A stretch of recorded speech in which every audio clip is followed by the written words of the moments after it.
So ayun nga guys, 42 degrees nga dito sa Biskaya, kaya tinay kong magluto ng itlog gamit ang kalan sa init.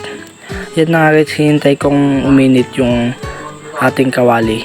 Pagkatapos ng uminit nga guys yung ating kawali dyan guys, ay kinuha ko na nga guys yung ating mantika para lagyan ng mainit na kawali. At yan na nga guys, binuhusan ko na nga ng konting mantika ng ating kawali. Binalik ko na nga dyan guys yung ating mantika at mag-uuray tayo ng ilang oras kung kailan na magbuburak ang mantika.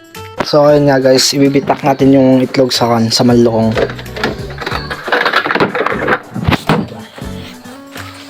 Mag-isa ko kasi, kaya ibitak ko na lang ito. Walang mag-video sa akin. Kinuha ko na nga dyan guys yung itlog at bitak ko na nga dyan guys. Pagkatapos ng bitak dyan guys ay nilagay ko nga sa manlukong. Pagkatapos ang nilagay sa manlukong guys, kinuha ko na yung aking bitak na itlog guys. Try natin kung... Ayun na guys, naglalakad na nga dyan ako guys para punta sa mainit na kawali dyan guys.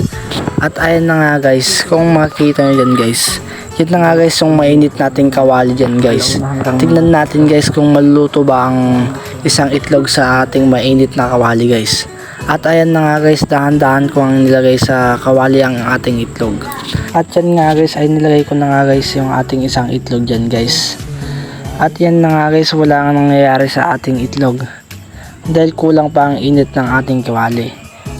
Kahit 2 oras ko pang binabad tong kawali natin sa mainit na araw dyan guys. At ayan nga guys, kung makita nyo sumasayaw-sayaw yung ating itlog dyan guys, dahil walang nangyayari dyan guys. Ayan nga guys, sinawak-hawakan ko pa yung hindi na kaya ating kawali pero may guys, pero hindi naluluto ang ating itlog guys. Yun guys, hindi naluto yung itlog natin, kaya wala, hindi luto. Hindi naman masasayang to, kaya iluluto ko rin mamaya.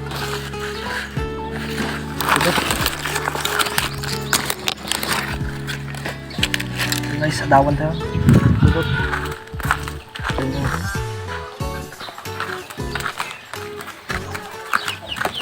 Iluluto nila mamaya ito guys.